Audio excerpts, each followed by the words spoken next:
주관하시는 하나님 아버지, 하나님의 크신 사랑을 진심으로 감사드립니다.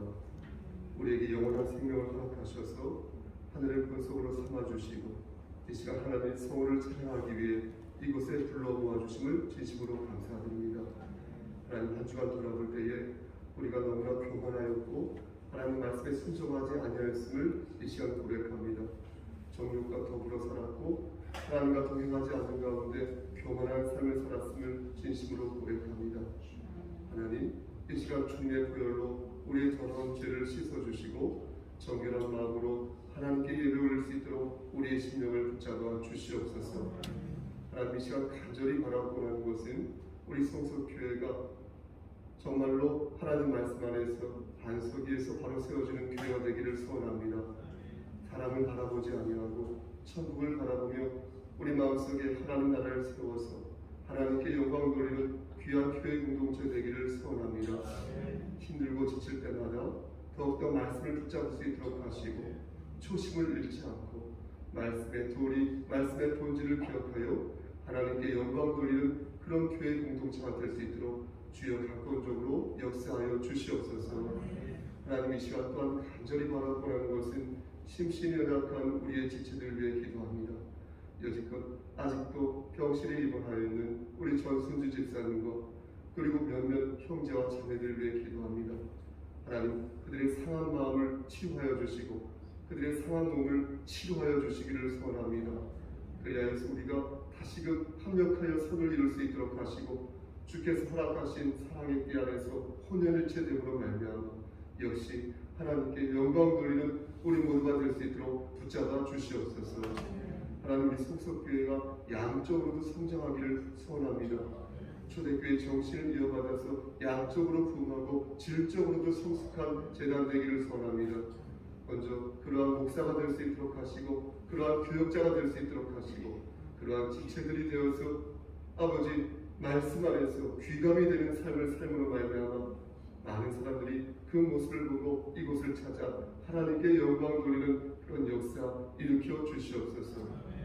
우리 지체들 함께 하시고 역사하시사 첫째도 둘째도 셋째도 하나님의 주권을 받들고 하나님만 의지하는 심령이 가난한 자가 되어서 저들 안에 천국이 거할 수 있도록 하시고 오직 하나님만을 의지하며 겸손히 영혼의 무릎을 꿇고 하나님을 받드는 자 될 수 있도록 붙잡아 주시옵소서. 이 시간 이만규 형제를 위해 기도합니다. 하나님께서 함께 하시서 아버지 그의 마음속에 사랑을 심어주시고 그의 말씀 속에 그의 마음속에 하나님의 말씀을 심어주셔서 하나님 말씀 안에서 크게 쓰임받는 귀한 아들 될 수 있도록 축복하여 주시옵소서. 모든 것을 주님께 의탁하고 우리를 죄에서 구속하여 주신 주 예수 그리스도의 받들어 감사하며 기도드렸사옵나이다. 아멘.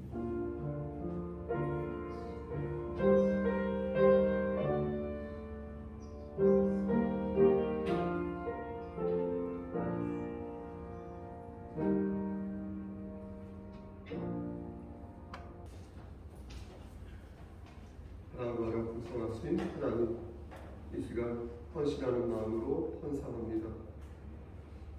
주정한 상과 그리고 10의 일조와 감사한 상과 건축권 상 다친 손길에 하나님께서 함께 하시사 저들의 곳간에 쌀이 떨어지지 아니하도록 축복하여 주시옵소서.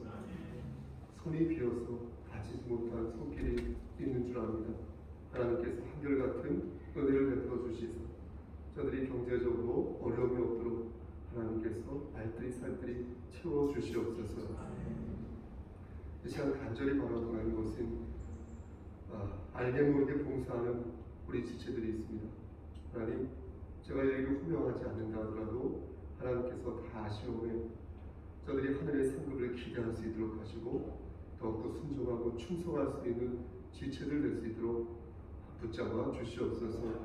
헌상윤 수관 장기현 집사님과 성이우 학생에게도 함께 하시고 인도하시사 복의 복을 더하여 주시고 항상 장중에 붙잡아 주셔서 어려움이 없도록 도와주시고 어려울 때마다 다시 일어설 수 있도록 붙잡아 주시옵소서. 또한 사업을 하는 우리 형제와 자매들을 위해 기도합니다. 하나님, 저들이 진실로 형통하기를 바란다면 하나님 말씀을 잘 생각하여서 하나님께 영광을 돌리며 사업을 할 수 있도록 하시고, 자신에게 주어진 그 사명을 잘 생각하면서 하나님께서 주신 지혜를 잘 발휘할 수 있는 우리 지지들 될 수 있도록 붙잡아 주시옵소서. 하나님 또한 간절히 바라보라는 것은 우리 권사님들 위해 기도합니다. 기름을 준비한 5처녀처럼 성령 충만한 자 될 수 있도록 하시고, 비대면으로 드려진 그 예배에서도 하나님께 영광 돌리는 귀한 권사님들 될 수 있도록 붙잡아 주시옵소서. 모든 말씀 예수 그리스도의 것으로 감사하며 기도드렸사옵나이다. 아멘. 기도하시겠습니다. 하나님, 매주 피아노로 연주를 준비하는 우리 채미나 자매에게 함께 하시사 영육의 강건함을 지켜주시고, 지금 결혼을 준비하고 있는 가운데 있사오니 그 준비 과정 속에서도 어려움이 없도록, 또한 아름다운 추억이 쌓여질 수 있도록 하나님께서 축복하여 주시옵소서. 말씀을 전하고자 합니다. 하나님, 부족하지만 함께 하시사 바르게 반듯하게 말씀을 잘 전할 수 있도록 도와주시옵소서. 예수 그리스도의 이름으로 감사하며 기도드렸사옵나이다. 말씀으로 은혜 받으시기를 축원합니다. 오늘 말씀은 아버지가 아들에게 네가 어떻게 살아야 잘 살 수 있는지 말씀해주는 말씀입니다. 좀 더 구체적으로 말씀드리면, 지혜의 왕 솔로몬이 아들 르호보암에게 네가 어떻게 살아야지 합당하게 사는 것인지 교훈한 말씀이 바로 오늘 말씀이 되겠습니다. 솔로몬은 하나님을 경외하고 의지할 때 지혜와 명철함을 얻을 수 있다, 이렇게 말하였습니다. 여기서 지혜란 하나님을 아는 지식이고, 명철함이란 옳고 그름을 판단하는 그런 분별력을 하겠습니다. 저는 이것을 하나의 관점이라고 생각을 이해를 하고 있습니다. 그러니까 이 관점을 통하여서 우리가 내 자신을 돌아보고 세상을 바라보는 것입니다. 마치 안경과도 같아서 내가 파란색, 푸른색 안경을 끼고 있으면 세상이 푸르게 보이고, 내가 노란색 선글라스를 쓰고 있으면 그렇게 세상이 노랗게 보이는 것입니다. 하나님을 경외할 때 그런 하나님께서 만드신 그 안경이 나에게 주어지는데, 그 안경은 말씀드린 것처럼 하나님께서 만드신 안경이기에 다른 어떤 것과도 비교할 수 없는 제품이라는 것입니다. 그런 지혜의 안목을 자식에게 전수하고 싶은 것이 여러분 부모의 마음이 아니겠습니까? 그리고 보세요, 부모뿐만 아니라 사람은, 내가 사랑하는 사람도 그렇게 되는 것 아니겠습니까? 내가 사랑하는 지체도, 목사도, 형제와 자매도 그런 사람이 아니겠습니까? 그런 바람이 될 수 있다는 것입니다. 보세요. 그런데 오늘 말씀은 독특하게도 이러한 전제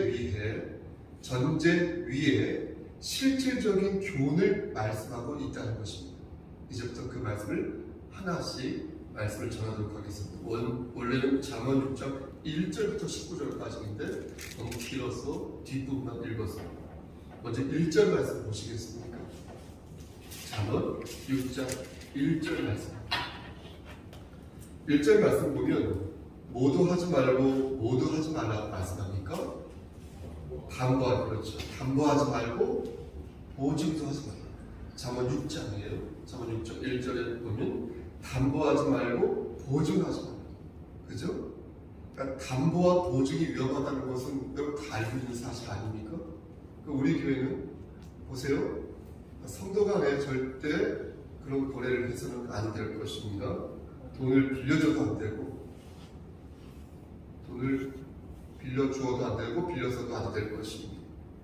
만약 그 분을 우리가 돕고 싶다면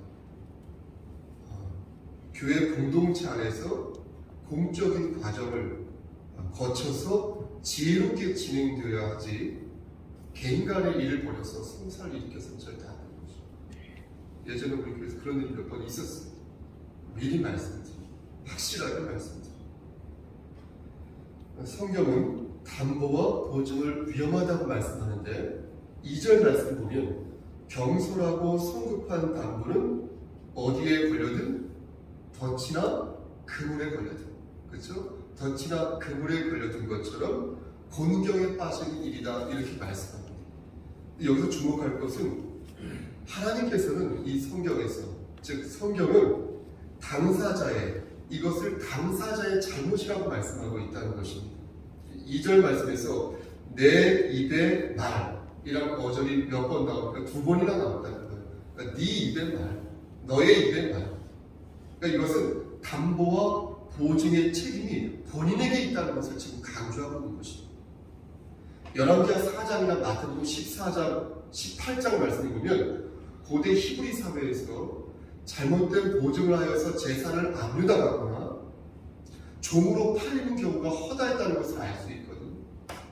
그러니까 성급하고 너희는 지혜롭지 못한 행동으로, 본인의 그런 행동으로 낭패에 직면하지 말라는 것입니다. 그때나 지금이나 마찬가지라는 것입니다. 그래서 성경은 성급한 담보와 보증을 서지 말 것을 당부하고 있는 것입니다. 하지만 여러분, 살다 보면 그게 안 될 때가 있지 않습니까? 불가피하게 담보와 보증을 서야 할 때가 있지 않습니까? 주의를 기울인다고 하였지만 그게 말처럼 쉽지 않아서 이미 엎질러진 물이 될 때가 솔직히 있지 않습니까? 그럼 그때는 어떻게 해야 할까요? 하나님께서 어떻게 하라고 말씀하실까요? 그 내용이 3절 말씀에 있습니다. 3절 말씀을 보면 피해의 지경에서 그가 어떻게 처신을 해야 하는지 말씀해주고 있는데요. 어떻게 말씀하십니까? 너는 곧 가서 어떻게? 겸손. 내 이웃에게 간구하여 스스로 어떻게 하라? 구원하라.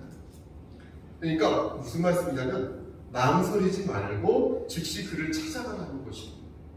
뜸들이다가 문제를 크게 만들 수 있으니까 그를 즉시 찾아가서 문제를 해결하는 것입니다. 그러니까 중요한 것은 그 다음에 보여야 할 태도인데 어떻게? 겸손하게 그를 대하라, 이렇게 말씀합니다. 그래서 겸손하라는 말의 성경의 원뜻은 무슨 뜻이냐면 짓밟는다라는 의미를 가지고 있습니다. 그러니까 자기 자신을 짓밟아 낮추기까지 하여서, 낮추기까지 굴복하여서 철저하게 상대에게 겸양의 자세를 보이라는 것입니다. 다음으로 간구해야 하는데, 간구한다는 것은 단순히 애원하거나 매달린다는, 부탁한다는 목적이 아니라, 그런 뜻이 아니라 목적을 달성할 때까지 끈덕지게 매달리라는 것입니다. 그런데 이것을 남이 하는 게 아니라 누가 한다고요? 본인이 스스로 해야 한다. 당사자가 스스로 나서야 한다는 것입니다. 그럼 여기서 궁금증이 생깁니다. 그럼 이것을 우리가 어느 정도까지 해야 하는 것일까?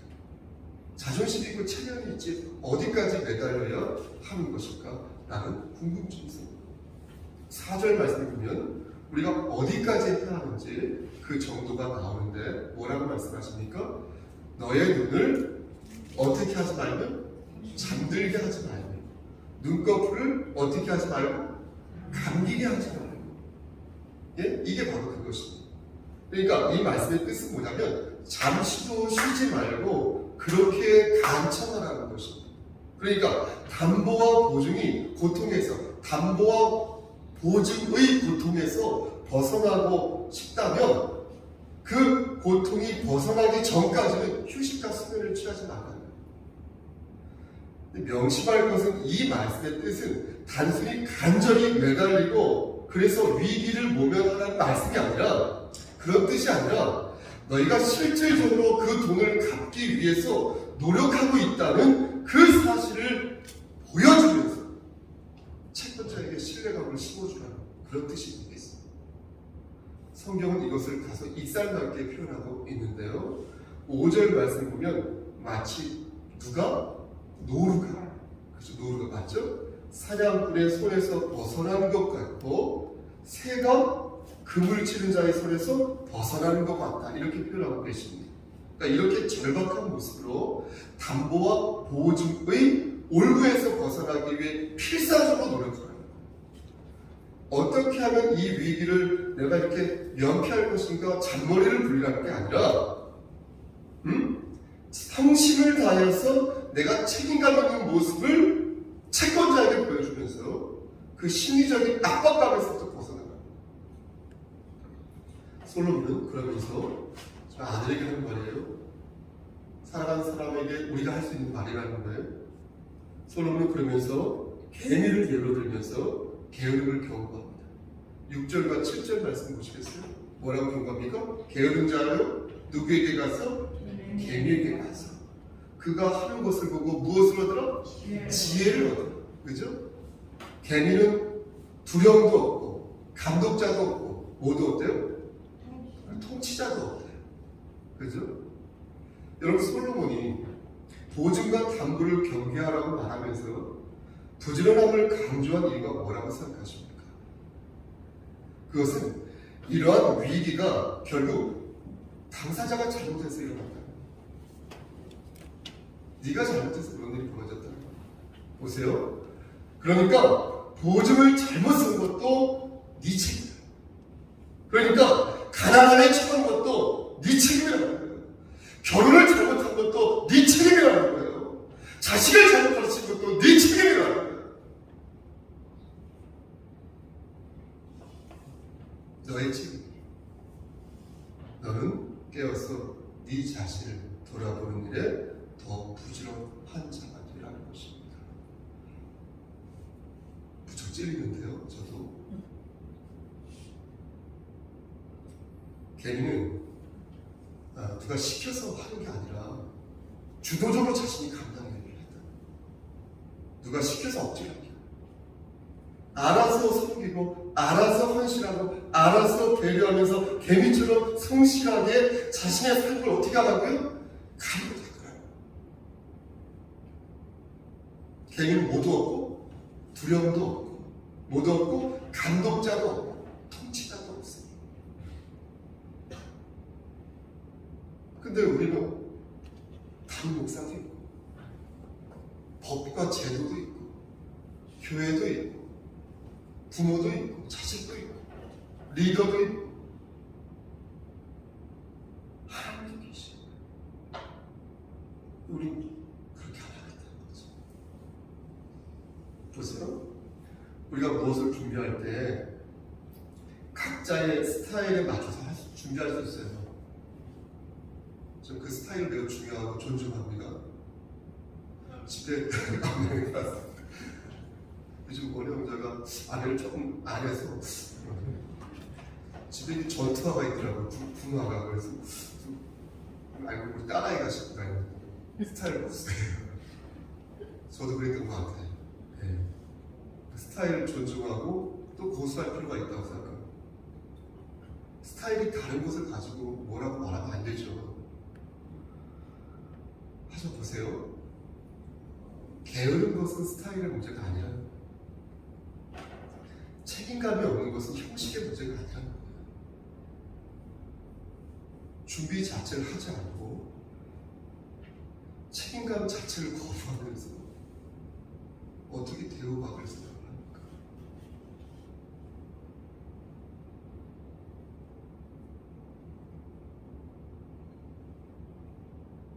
그렇지 않습니까? 다른 직장에 가면 내가 대우를 받을 수 있을까요? 내가 이 사람 헤어지고 다른 가정을 꾸미면 내가 사랑을 그 사람에게 받을 수 있을까요? 그렇지 않습니다. 다른 직장을 가도, 다른 가정을 꾸며도, 다른 교회를 가도 게으르고 책임감이 없는 사람은 안에서 생각하지 밖에서 그 모양 그 꼴이 변하지 않습니다.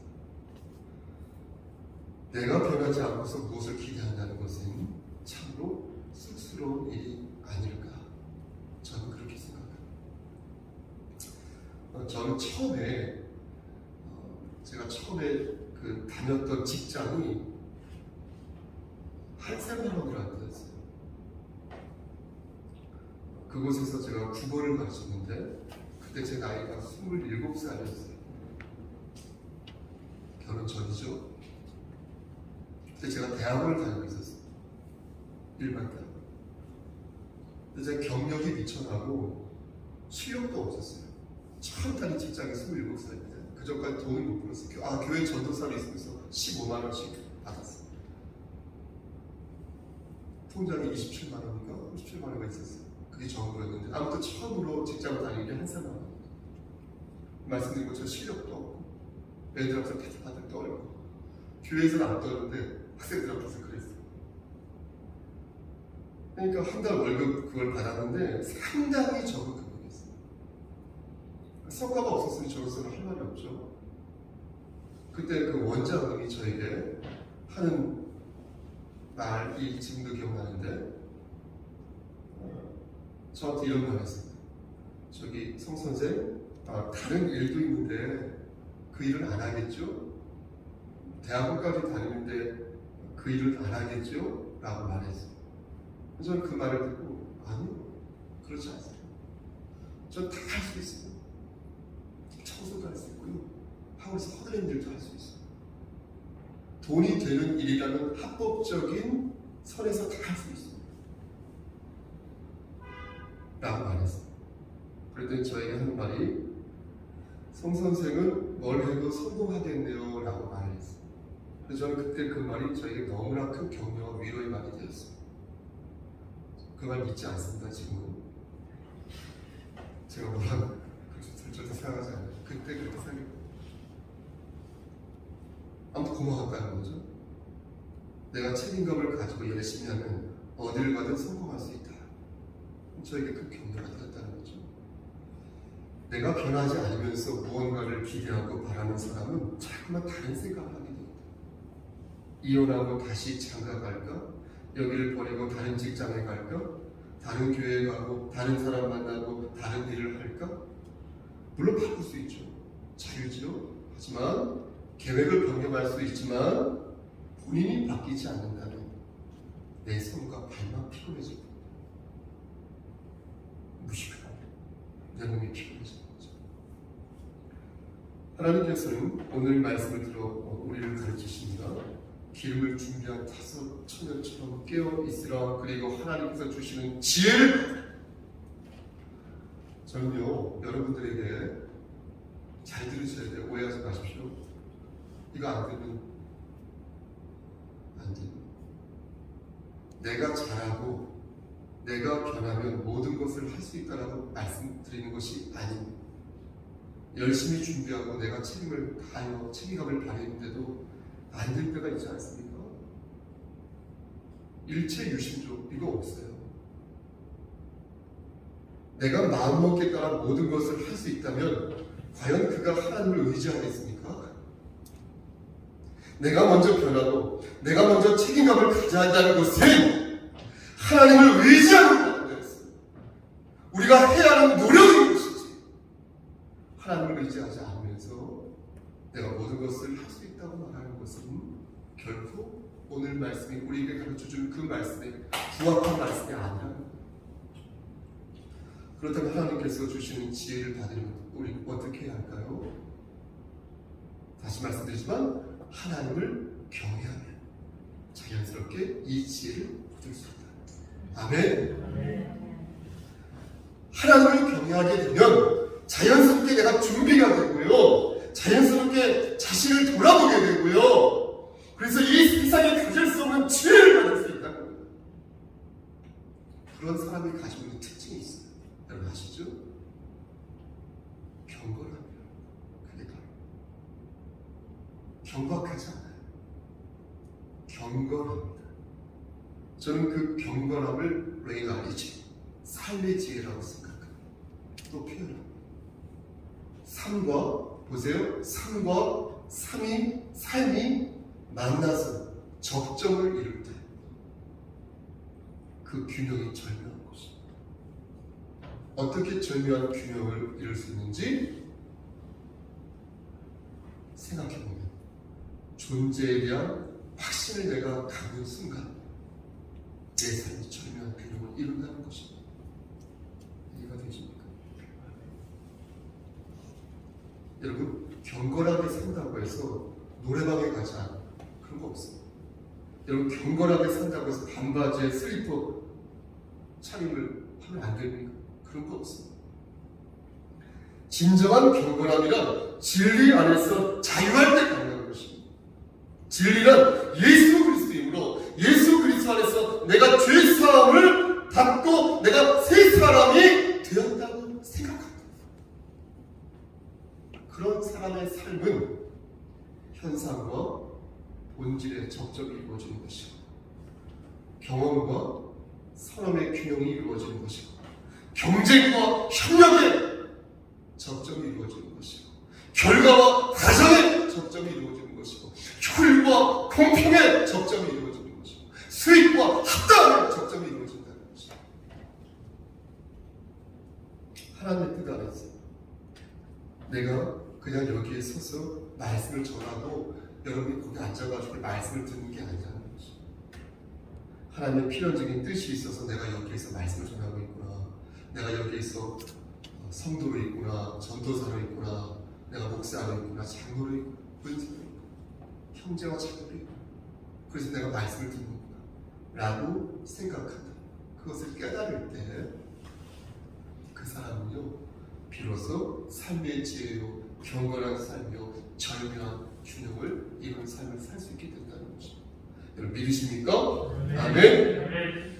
물론 지금 모르는 것을 오랫동안 모를 수 있어요. 나중에 하나님께서 알려주실 수 있습니다. 지나보니까 하나님의 크신 섭리를 깨닫게 되고 우리의 부족함을 알게 되는 경우도 많습니다. 근데 그러지 않을 수도 있다. 그냥 내가 모르고 있는 상태에서 죽을 수 있다는 거예요. 마지막을 맞이할 수 있다는 거예요. 그러므로 어떻게 해야 된다? 우리는 어떻게 한다? 깨어있을 때 하나님을 의지한다.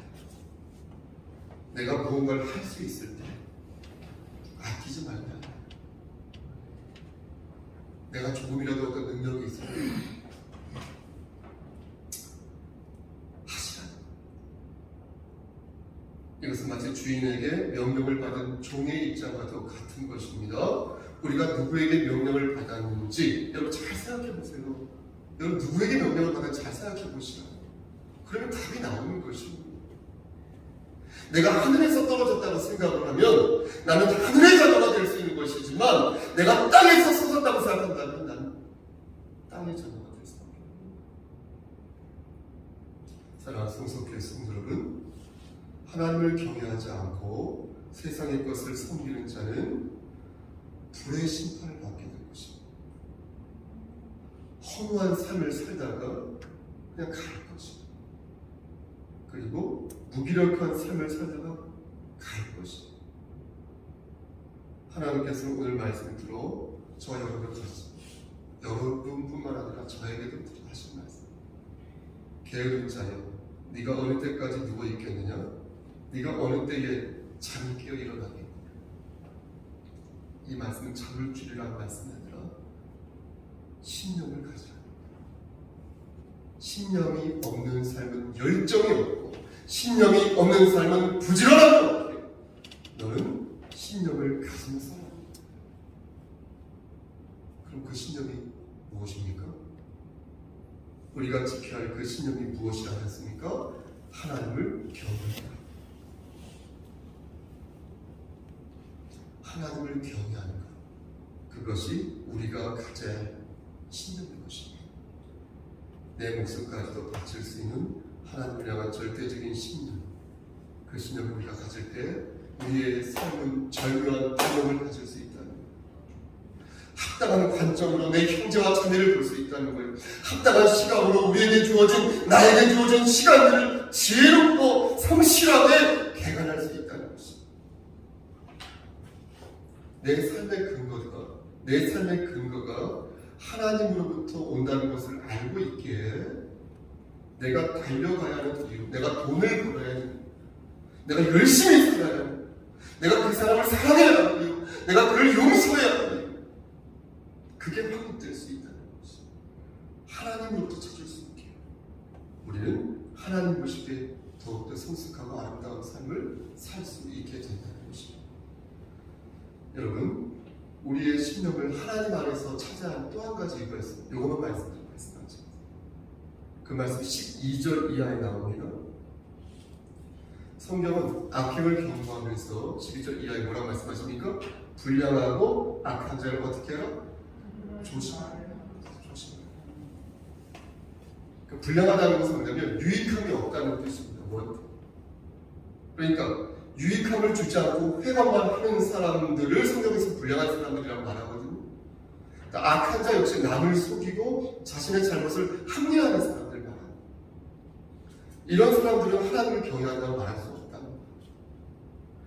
그 이유는 하나님을 경외하는 사람들은 하나님이 나를 보고 있다고 믿고 있기에 답을 해코지할 수가 없어요. 해코지해도 회개할 수가 없어요. 회개를 안 할 수가 없어요. 13절 말씀 보면 그들이 하는 행동들이 나옵니다. 그들은 눈짓을 하면서 무엇을 공부해요? 거짓을 공부하고 발로 은밀하게 말하면서 악의를 그리고 손가락질을 하면서 남을 조롱하거나 모해합니다. 이렇게 눈과 발과 손을 이용하여서 남을 해코지하는 그런 범죄를 공모하는 자들이 우리 주변에 깔렸는데 쌓였는데 이런 악한 사람들은 그의 마음에 해악을 품고 있어서 이런 사람들이 있는 곳에는 늘 무엇이 있다? 분쟁이 있다. 다툼이 있다. 라는 것입니다. 하나님께서는 이런 사람들을 어떻게 하라? 경계하라. 이렇게 말씀하시는 거죠. 그러면서 하나님께서 싫어하시는 것이 예일곱이 있는데 그 첫 번째 것이 교만이다. 이렇게 말씀하고 계신 거죠. 7가지 악동 중에서 제일 먼저 교만을 언급하셨다는 것은 교만이 보세요. 모든 죄의 시작입니다. 불순종하는 사람들 보면 교만한 거예요. 불평과 불만이 늘어나는 사람들 보면 교만합니다. 목사가 자기 위세를 드러내는 그 목사, 교만한 자.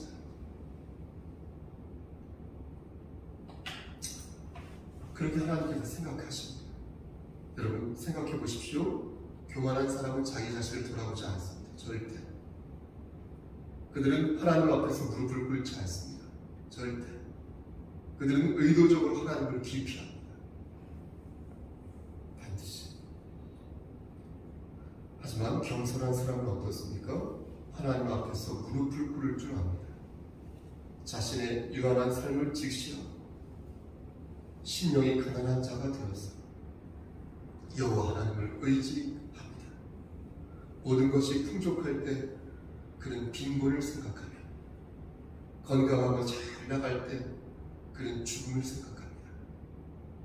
마음속 깊은 곳에 하나님 나라를 생각하며 좌로나 우로나 치우치지 아니하고 아무리 서운하고 힘이 들어도 자신이 감당해야 할 사명을 묵묵히 수행할 줄 압니다.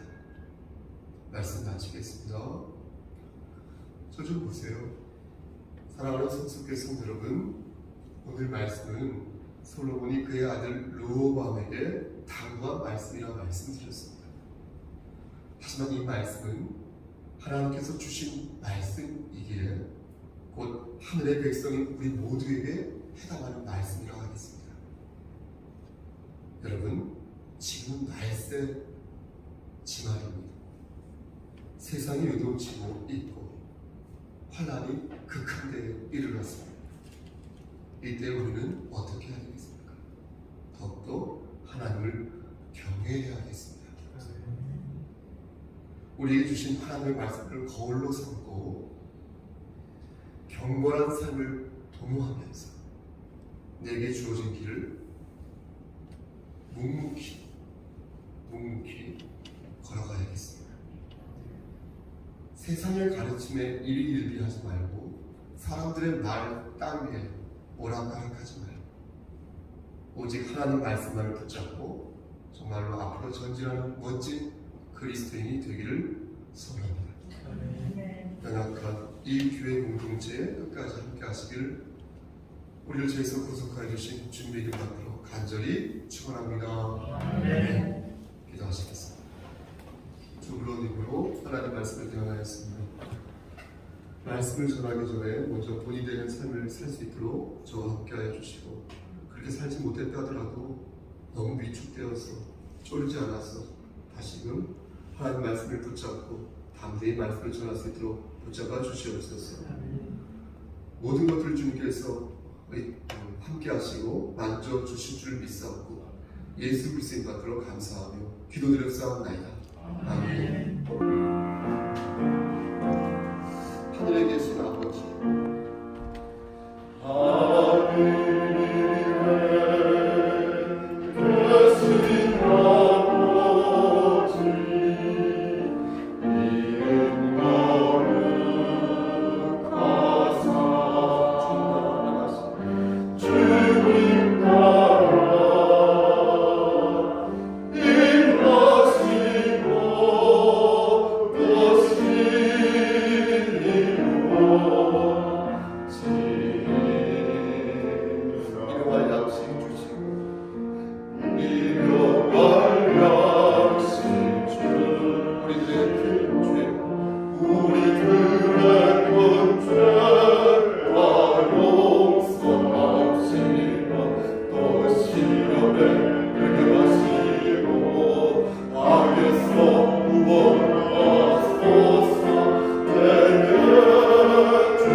만극하신 그의 사랑하신 것, 성령 하나님의 교통하시고 인도하시는 모든 역사하심이 육신의 장막이 벗어져서 하늘나라에 이를 때까지 하나님 말씀을 붙잡고 승리하기를 소원하는 여기 모인 성도와 그들의 가정과 이 제단과 이 나라 위에 하나님의 사랑하심이 세세토록 함께 계실지어다. 아멘.